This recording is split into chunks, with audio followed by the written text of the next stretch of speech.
ಹೊರಗಡೆ ಹೆಂಗ್ ಕಾಣಿಸುತ್ತೆ ಇದು ಬೋರ್ಲು ಬಂದಿದೆ ಗಿಡ ಅಂತ? ಅದೇ ಗಿಡ ಮುಂಕಾಯ್ತವೆ ನೋಡಿ ಇಲ್ಲಿ ನೋಡು. ಓ ಈ ತರ ಒಳಗಡೆ ಇವೆಲ್ಲ ತಿನ್ನಾಕ್ತಾವಲ್ಲ ಹಾ ಹಾ. ಮುಂಕಾಯ್ತವೆ. ಇವನೊಬ್ಬ ನನ್ನ ಹಿಂದೆ ಬಾಲ ಬಂದ್ಬಿಡ್ತಾನೆ, ಏನು ಕೆಲಸ ಮಾಡೋಕ್ಕೂ ಆಗಲ್ಲ. ನೀನು ಎತ್ಕೊಂಡು ಕೆಲಸ ಮಾಡಿದರೆ ನಮ್ಮ ಡ್ಯಾಡಿ ಬೈತಾರೆ. ಹೋಗಿ ಅಜ್ಜಂಗೆ ತಗೊಂಡೋಗಿ ಕೊಡು ರಜಾ. ಅಜ್ಜ ತುಂಬ ಜನ ಕೇಳ್ತಿರ್ತೀರ ಬಿಂದಮ್ಮ ಅಜ್ಜಿ ಎಲ್ಲಿ ಅಂತ ಹೇಳ್ಬಿಟ್ಟು. ಅಜ್ಜಿ ನಮ್ಮ ಮನೆಗೆ ಬರೋದು ಬಿಟ್ಟೆ 1 ವರ್ಷ ಆಯಿತು. ಯಾಕಂದರೆ ಪಾಪ ಇವಾಗ ಅಜ್ಜಿಗೆ ಕಣ್ ಕಾಣಿಸಲ್ಲ, ಓಡಾಡೋಕ್ಕಾಗಲ್ಲ, ಹಾಗೆ ಫುಲ್ ಕಿವಿ ಕೇಳಿಸೋದೇ ಇಲ್ಲ. ನಾವು ಯಾರು ಅಂತಲೇ ಅಜ್ಜಿಗೆ ಗೊತ್ತಾಗಲ್ಲ. ಅದಾಗೇ ನನ್ನ ಮಗನಿಗೆ ಅವರಪ್ಪ ನೆನಪಾಗ್ಬಿಟ್ರು. ಅವನಿಗೆ ಅವರಪ್ಪ ಅಂದರೆ ಇಷ್ಟ. ನೆನೆಸ್ಕೊಂಡು ಅಪ್ಪಾಜಿ ಎಲ್ಲಿ, ಅಪ್ಪಾಜಿ ಇಲ್ಲ ಅನ್ಕೊಂಡು ಓಡಾಡ್ತಾ ಇದ್ದ.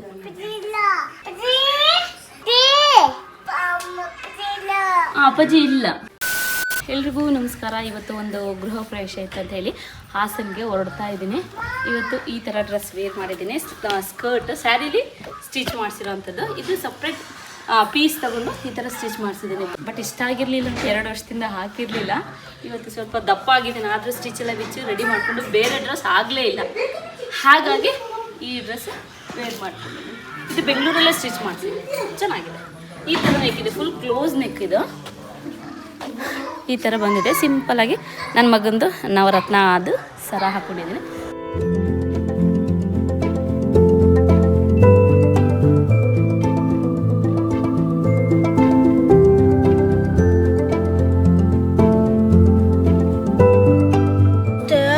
ವಿಡಿಯೋ ಮಾಡ್ತಾ ಇದೀವಿ ಅಂತ ನಾನು ಬಿಟ್ಟು ವಿಡಿಯೋ ಮಾಡೋರು ಅಂತ ಅಳ್ತಿದ್ದೆ. ಹೋಗು ಮಗಳ, ಅಕ್ಕ ಬರ್ತಾಳೆ, ಹೋಗು. ನೋಡಿ ದೇವ್ರ ಅಲಂಕಾರ ಎಷ್ಟು ಚೆನ್ನಾಗಿದೆ ಅಂತ ಹೇಳ್ಬಿಟ್ಟು ನಾವು ಬರೋದ್ರೊಳಗೆ ಪೂಜೆ ಎಲ್ಲ ಆಗೋಗಿತ್ತು. ನಾವು ಕೂಡ ಆಶೀರ್ವಾದ ತಗೊಂಡು ಹಾಗೆ ಪ್ರಸಾದ ಎಲ್ಲ ತಿನ್ಕೊಂಡು ಹಾಗೆ ಇನ್ನೇನು ಮನೆ ಗೃಹ ಪ್ರವೇಶಕ್ಕೆ ಬಂದ್ಮೇಲೆ ಮನೆ ನೋಡ್ಬೇಕಲ್ವ. ನನಗೆ ಮುಂಚೆಯಿಂದ ಮನೆ ನೋಡೋದು ಅಂದರೆ ಸಿಕ್ಕಾಪಟ್ಟೆ ಇಷ್ಟ. ಇದು ನಮ್ಮ ಜಯಂತಾಟೆ, ನಮ್ಮ ಪಕ್ಕದ ಮನೆ ಬಿಂದಮ್ಮಜ್ಜಿ ಇಲ್ವಾ, ಅವ್ರ ಸೊಸೆ. ಸೊ ಅವರ ಅಣ್ಣನ ಮನೆ ಇದೆ, ಗೃಹ ಪ್ರವೇಶ ಇತ್ತು. ಸೊ ಹಾಗಾಗಿ ಬಂದಿದ್ದೀವಿ. ಇದು ಅವರ ಅತ್ತಿಗೆ. ಎಲ್ಲರೂ ತುಂಬ ಚೆನ್ನಾಗಿ ಕಾಣಿಸ್ತಾ ಇದ್ರು. ಕೆಳಗಡೆ ತುಂಬ ಜನ ಇದ್ರಲ್ಲ ಅಂತ ಏನು ವಿಡಿಯೋ ಮಾಡೋಕ್ಕೆ ಹೋಗಲಿಲ್ಲ. ಮೇಲೆ 1 BHK ಮತ್ತು 2 BHKನ ಬಾಡಿಗೆಗೆ ಅಂತ ಮಾಡಿದ್ದಾರೆ. ಕಿಚನ್ ಎಲ್ಲ ತುಂಬಾ ಚೆನ್ನಾಗಿದೆ. ಇವತ್ತು ಗೃಹ ಪ್ರವೇಶ ಇದ್ದಿದ್ದು ನಮ್ಮ ಜಯಂತ ಆಂಟಿದ್ದು, ಇನ್ನೊಂದು ಅಣ್ಣನ ಮನೆದು.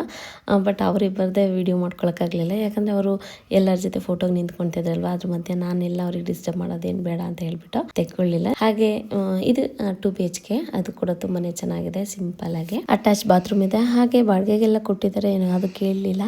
ಹಾಗೆ ಮನೆಯೆಲ್ಲ ನೋಡಿಕೊಂಡು ಇನ್ನು ಊಟ ಟೈಮ್ ಆಗಿತ್ತಲ್ವ, ಸೊ ಹಾಗಾಗಿ ಊಟಕ್ಕೆ ಬಂದಿದ್ವಿ. ಊಟ ಕೂಡ ತುಂಬ ಚೆನ್ನಾಗಿತ್ತು, ತುಂಬ ವೆರೈಟಿ ಇತ್ತು. ಹಾಗೆ ಒಬ್ಬಟ್ಟು, ಪಾಯಸ, ಬೂಂದಿ, ಮೈಸೂರು ಪಾಕ್ ಎಲ್ಲ ಇತ್ತು. ಬಟ್ ಸ್ವೀಟ್ ನಾನು ಜಾಸ್ತಿ ಹಾಕಿಸ್ಕೊಳ್ಳಿಲ್ಲ, ನಮ್ಮ ಚಿಕ್ಕವ ಹಾಕ್ಕೊಂಡಿಲ್ಲಲ್ಲ, ಅದನ್ನೇ ವೀಡಿಯೋ ಮಾಡಿಕೊಂಡೆ. ಹಾಗೆ ನನಗೆ ಬೋಂಡ ಅಂತೂ ಸಿಕ್ಕಾಪಟ್ಟೆ ಇಷ್ಟ ಆಯಿತು. ಸಬ್ಗೆ ಸೊಪ್ಪಿಂದು ಬಿಸಿ ಬಿಸಿ ಇತ್ತು. ಹಾಗೆ ನನಗೆ ಇಷ್ಟವಾದ್ದು ಪಲಾವು ಮತ್ತು ಪೂರಿ, ಸಾಗು ಎಲ್ಲ ಇತ್ತು. ಎಲ್ಲ ತಿಂದ್ಕೊಂಡು ಹಾಗೆ 2 3 ಬೀಡ ಹಾಕ್ಕೊಂಡು ಬಂದು ಹಾಗೆ ಬರುವಾಗ ಲಾಸ್ಟಿಗೆ ನಮ್ಮ ಪ್ರಜ್ಜೆ ಸಿಗ್ತಾ, ಅದೇ ನಮ್ಮ ಪಕ್ಕದ ಮನೆ ಜಯಂತ ಆಂಟಿ ಮಗ. ಹಾಗೆ ತುಂಬ ಜನ ಕೇಳ್ತಿರ್ತೀರ ಬಿಂದಮ್ಮ ಅಜ್ಜಿ ಎಲ್ಲಿ ಅಂತ ಹೇಳ್ಬಿಟ್ಟು. ನೀವು ಬಿಂದಮ್ಮ ಅಜ್ಜಿನ ಇತ್ತೀಚೆಗೆ ವೀಡಿಯೋ ಮಾಡಲ್ವಲ್ಲ ಅಂತ ಹೇಳಿ. ಅಜ್ಜಿ ನಮ್ಮ ಮನೆಗೆ ಬರೋದು ಬಿಟ್ಟೆ 1 ವರ್ಷ ಆಯಿತು. ಯಾಕಂದರೆ ಪಾಪ ಇವಾಗ ಅಜ್ಜಿಗೆ ಕಣ್ ಕಾಣಿಸಲ್ಲ, ಓಡಾಡೋಕ್ಕಾಗಲ್ಲ, ಹಾಗೆ ಫುಲ್ ಕಿವಿ ಕೇಳಿಸೋದೇ ಇಲ್ಲ. ನಾವು ಯಾರು ಅಂತಲೇ ಅಜ್ಜಿಗೆ ಗೊತ್ತಾಗಲ್ಲ. ಹಾಗಾಗಿ ಅಜ್ಜಿ ಈಗ ಯಾರ ಮನೆ ಹತ್ರನೂ ಹೋಗಲ್ಲ, ಅವ್ರ ಮನೆ ಹತ್ರನೇ ಜಗ್ತಿ ಮೇಲೆ ಕೂತಿರ್ತೀವಿ. ನಾವು ಅಲ್ಲೇ ಹೋಗ್ತಾ ಬರ್ತಾ ಅಜ್ಜಿ ನೋಡಿಕೊಂಡು ಹಾಗೆ ಒಂದೊಂದ್ಸರಿ ಫ್ರೀ ಆದಾಗ ಹೋಗಿ ಮಾತಾಡ್ಸ್ಕೊಂಡ್ಬಿಟ್ಟು ಬರ್ತೀವಿ. ಅಜ್ಜಿ ಗೊತ್ತಾಗಲ್ಲ, ನಾವು ಹೋಗಿ ನೋಡಬೇಕಷ್ಟೇ. ಈಗ ಅಜ್ಜಿಗೆ ಫುಲ್ ಸುಸ್ತಾಗಿದೆ. ಅಜ್ಜಿಗೂ 100 ವರ್ಷದ ಮೇಲೆ ಆಗಿದೆ, 100-102 ವರ್ಷ ಆಗಿದೆ ಅಂತ ಹೇಳ್ತಿರ್ತಾರೆ. ಹಾಗೆ ಅಜ್ಜಿನ ನೋಡಿಕೊಂಡು, ಅಜ್ಜಿಗೆ ನಮ್ಮ ಮನೆಯ ಪಕ್ಕನೇ ಇರೋದು. ಇವತ್ತು ಗೃಹ ಪ್ರವೇಶಕ್ಕೆ ಬಂದಿದ್ರಲ್ಲ, ಹಾಗೆ ಅಲ್ಲೇ ಒಂದು ವಿಡಿಯೋ ಮಾಡ್ಕೊಂಡೆ. ಫಂಕ್ಷನ್ ಮುಗಿಸ್ಕೊಂಡು ಹಾಸನ್ ಮನೆಗೆ ಬಂದು ಬರ್ತಿದ್ದಾಗೇನೆ ನನ್ನ ಮಗನಿಗೆ ಅವರಪ್ಪ ನೆನಪಾಗ್ಬಿಟ್ರು. ಅವರಪ್ಪ ಟ್ರಿಪ್ ಹೋಗಿದಾರಲ್ವ, ಸೊ ಇರಲಿಲ್ಲ. ಅವನಿಗೆ ಅವರಪ್ಪ ಅಂದರೆ ಇಷ್ಟ. ನೆನೆಸ್ಕೊಂಡು ಅಪ್ಪಾಜಿ ಎಲ್ಲಿ, ಅಪ್ಪಾಜಿ ಇಲ್ಲ ಅನ್ಕೊಂಡು ಓಡಾಡ್ತಾ ಇದ್ದ.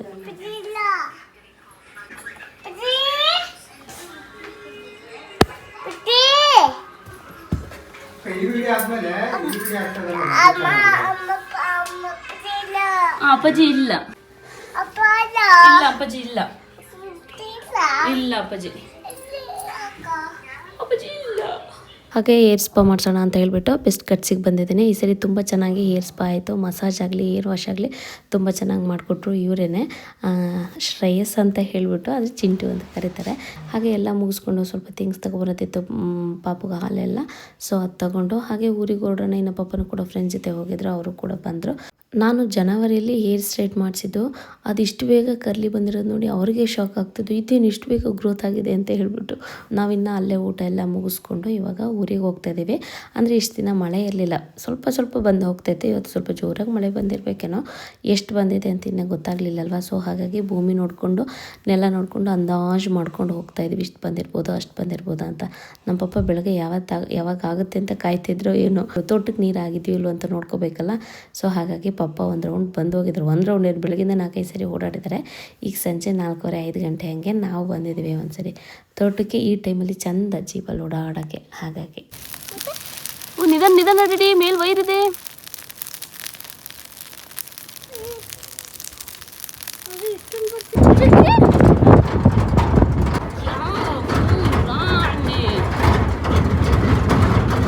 ನೋಡು ಅಕ್ಕ ಹೆಂಗೆ ತಗೊಬರ್ತಾ ಇದ್ದಾಳೆ.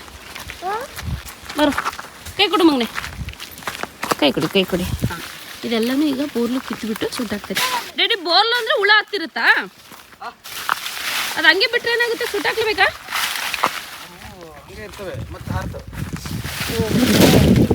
ಹಾಂ, ಅವು ಬೋರ್ಲು ಬಂದಿದೆ ಅಂತ ಹೆಂಗೆ ಗೊತ್ತಾಗುತ್ತೆ? ಅದು ಒಡೆದ್ಮೇಲೆ ಗೊತ್ತಾಗುತ್ತೆ. ಇಲ್ಲ ಓ ಈ ಥರ. ಅಲ್ಲ ಹೊರಗಡೆ ಹೆಂಗ್ ಕಾಣಿಸುತ್ತೆ ಬೋರ್ಲು ಬಂದಿದೆ ಗಿಡ ಅಂತ? ಅದೇ ಗಿಡ ಮುಂಕಾಯ್ತವೆ ಒಳಗಡೆ ಇವೆಲ್ಲ ತಿನ್ನಾಕ್ತವಲ್ಲ. ಮುಂಕಾಯ್ತವೆ. ಈಗ ಅವಕ್ಕೆ ರೆಕ್ಕೆ ಇಲ್ಲ, ಮಂಕಾಗ್ತವೆ ಗಿಡ, ಹಂಗಾಗಿ ಬೋರ್ಲು ಬಂದಿದೆ ಅಂತ. ರೆಕ್ಕೆ ಬಂದಿದ ತಕ್ಷಣ ಒಂದು ಗಿಡದಿಂದ ಒಂದು ಕಾರ್ ಬಿಡುತ್ತೆ, ಅಷ್ಟರೊಳಗೆ ಸುಟ್ಟಾಕ್ಬೇಕು ಇದನ್ನ. ನೋಡಿ ನಮ್ಮ ಚಿಕ್ಕ ಎಷ್ಟು ಕೆಲಸ ಮಾಡ್ತಾ ಇದೆ. ಬೆಂಕಿ ರೋಡ್ ಅಂತ ಯಾವಾಗ ಮಾಡೋದದು? ಜನವರಿಗೆ ಬೆಂಕಿ ರೋಡು ಅಂದರೆ ಇಲ್ಲೆಲ್ಲ ಕ್ಲೀನ್ ಮಾಡ್ತಾರೆ. ಯಾಕೆ ಅಂದರೆ ಆವಾಗ ತುಂಬ ಬಿಸಿಲಿರುತ್ತಲ್ಲ, ಆವಾಗ ಬೆಂಕಿ ಎತ್ಕೊಂಡ್ಬಿಡ್ತೇವೆ ತುಂಬ ಗಾಳಿಗೆ. ಒಂದಕ್ಕೊಂದು ಅಥವಾ ಯಾರಾದ್ರು ಸಿಗ್ರೇಟ್ ಒಂದು ಬೆಂಕಿ ಕಡ್ಡಿ ಬಿಸಾಕಿ ಇಲ್ಲಿಗೆ ಹತ್ಕೊಬಿಟ್ಟಿದ್ದು. ಹಾಗೆ ಗಿಡದಿಂದ ಪಕ್ಕದಿಂದ ಗಿಡದಿಂದ ಮರದಿಂದ ಮರ ಹಂಗೆ ಹತ್ಕೊಂಡು ತೋಟನೇ ಹುರಿದು ಬಿಡುತ್ತೆ. ಹಾಗಾಗಿ ಇಲ್ಲೆಲ್ಲ ಈ ಕ್ಲೀನ್ ಮಾಡ್ಕೊಂಡ್ರೆ ಸ್ವಲ್ಪ ಅವಾಯ್ಡ್ ಮಾಡ್ಬೋದು ಅಂತ ಅಷ್ಟೇ, ಏನಿಲ್ಲ. ಅವಾಗ ಅದು ಮಾಡ್ತಾರೆ. ತುಂಬ ಕೆಲಸ ಇರುತ್ತೆ, ವರ್ಷ ಫುಲ್ ಕೆಲಸ ಇರುತ್ತೆ ತೋಟದ ಕೆಲಸ. ಇವತ್ತು ಸೋಮವಾರ, ಜನ ಇರಲ್ಲ, ಸುಮ್ಮನೆ ಪಪ್ಪ ಒಂದು ರೌಂಡ್ ತೋಟ ಓಡಾಡೋಕ್ಕೆ ಅಂತ ಬರ್ತಾರಲ್ಲ, ಹಾಗಾಗಿ ಏನಾರೋ ಒಂದು ಕೆಲಸ ಮಾಡ್ತಾನೆ ಇರ್ತಾರೆ. ಇವತ್ತು ಗಿಡ ಬೆಂಕಿ ಕೊಟ್ಟು ಹೋಗೋಣ ಅಂತ ಹೇಳಿ ಬಂದು ನೋಡಿ, ಬೆಂಕಿ ಕೊಡ್ತಾ ಇದ್ದಾರೆ. ಇವನೊಬ್ಬ ನಾನು ಹಿಂದೆ ಬಾಲ ಬಂದುಬಿಡ್ತಾನೆ, ಏನು ಕೆಲಸ ಮಾಡೋಕ್ಕೂ ಆಗಲ್ಲ, ನೀನು ಎತ್ಕೊಂಡು ಕೆಲಸ ಮಾಡಿದರೆ ನಮ್ಮ ಡ್ಯಾಡಿ ಬೈತಾರೆ, ಹಾಗಾಗಿ ಭಯ ಕೆಲಸ ಮಾಡೋಕ್ಕೆ. ನನ್ನ ಮಗನಿಗೆ ಎಳ್ಬೆಳ್ಳು ಆಗ್ತಿದೆ. ಹೋಗಿ ಅಜ್ಜಂಗೆ ತಗೊಂಡೋಗಿ ಕೊಡು ರಜ. ಅಜ್ಜ ಕೇಳ್ಕೊ, ನೀನು ಹೋಗಿ ಅಜ್ಜನ ಕರೆಯೋದೇನಕ್ಕೆ? ತಗೊಂಡೋಗಿ ಮಗನೆ, ಎಳ್ಕೋಗ್ಬೇಕು, ಎತ್ಕೋಗೋಕ್ಕಾಗಲ್ಲ. ಹಾಂ ನನ್ನ ಮಗನಿಗೆ ಎತ್ಕೋಗೋದು ಎಲ್ಲ ಗೊತ್ತು. ಮೆಲ್ಲೆ ಮಗಳೇ, ಅವನು ಬೀಳ್ಸ್ಕೊ ಹೋಗ್ಬಾರ್ದು. ಗೊತ್ತಾಗುತ್ತೆ ಮಕ್ಳಿಗೆ ನಾವು ಹೇಳ್ಕೊಡೋದು ಬೇಡ, ನಾವು ಮಾತುಗಳೆಲ್ಲ ಅವಕ್ಕೆ ಅಭ್ಯಾಸ ಆಗಿ ಎಳ್ಕೋಗು, ತಗೋಗು, ದೂಕೋಗು ಅಂದರೆ ಎಲ್ಲ ಗೊತ್ತಾಗುತ್ತೆ. ತಗೋ ಇದೊಂದು ಮೆಲ್ಲೆ. ಅಯ್ಯೋ ಎಷ್ಟು ಕೆಲಸ ಮಾಡುತ್ತೆ. ಅದು ಬೇಡ, ನಿನ್ನ ಗಿಡ ತಗೊಂಡೋಗಿ ಕೊಡು ಅಜ್ಜಿಗೆ. ಹಾಂ, ನನ್ನ ಮಗನ 3 ಗಿಡ ಎಳ್ಕೊಂಡು ಹೋಯ್ತಪ್ಪ. ಹಾಂ ಎಲ್ಲ ಮಗನೇ, ವೆರಿ ಗುಡ್. ಹಾಂ ಇಲ್ಲ ಮುಗೀತಿನ ಫಿನಿಶ್. ಹಾಂ ಅತ್ತೆ ದೂರ ಬಾ, ತಲೆ ದೂರ ಇಡ್ಕೊ. ಹಾಂ, ನಮ್ಮ ಜಮೀನು ಸೈಡಲ್ಲಿ ನಾವು ಕ್ಲೀನ್ ಮಾಡ್ಕೊಳ್ಳೋದ್ರಿಂದ ಪ್ಲಾಸ್ಟಿಕ್ಗಳು ಏನೂ ಬಿದ್ದಿರಲ್ಲ. ಪೇಟೆಯಲ್ಲಿ ಹೆಂಗೆ ಬಿದ್ದಿರುತ್ತೆ ಅಲ್ಲಿಗೆ ಅರ್ಥ. ನಮ್ಮ ನಾವು ಕ್ಲೀನಾಗಿ ಇಟ್ಕೊಂಡ್ರೆ ನಮ್ಮ ಜಾಗನ ಎಲ್ಲ ಕಡೆ ಸ್ವಚ್ಛವಾಗಿರುತ್ತೆ. ನಿಮಗೆ ಎಲ್ಲಕ್ಕೂ ಹೋಗೋದು ನಾನು ತೋರಿಸ್ತೆ, ಸಿಕ್ಕಿದ್ದೆಲ್ಲ ತಗೊಂಡೋಗಿ ಆಗ್ತಾ ಇದ್ದಾರೆ. ಓ ಚಿಕ್ಕವನ ಬಟ್ಟೆ ನೋಡಿ ತಗೊಬಂದಿದ್ದು 2 ಚೀಲಕ್ಕೆ ಹೆಂಗಾಗಿದೆ ರೆಡಿ. ಇನ್ನು ಮುಂದೆ ತೋರಿಸು ಬಾಯಲ್ಲಿ. ಹಾಂ ಬ್ರೇನ್ ಮಾಡ್ತಾರೆ, ಅದು ಮಾಡಬೇಕು. ಇವಳು ಕೂತ್ಕೊಂಡು ಇವಳು ನೋಡಿ ಅವನು ಕೂತ್ಕೊಂಡ. ಐಫೋನಲ್ಲಿ ಮಾತ್ರ ಬೆಳಕು ಚೆನ್ನಾಗಿದ್ರೆ ಮಾತ್ರ ಫೋಟೋಸು ಸಕ್ಕತ್ತಾಗಿರುತ್ತೆ, ಒಳ್ಳೆ ಕ್ಯಾಮ್ರಾದಲ್ಲಿ ತೆಗ್ದಂಗೆ ಇರುತ್ತೆ. ಹಾಂ ನೋಡಿ ಬೆಳಕು ಈ ಕಡೆ ಚೆನ್ನಾಗಿ ನನ್ನ ಸ್ಕಿನ್ ಹೆಂಗೆ ಕಾಣಿಸ್ತಾ ಇದೆ. ಹಾಂ ಹೆಂಗೆ ಡಲ್ ಆಗೋಯ್ತು.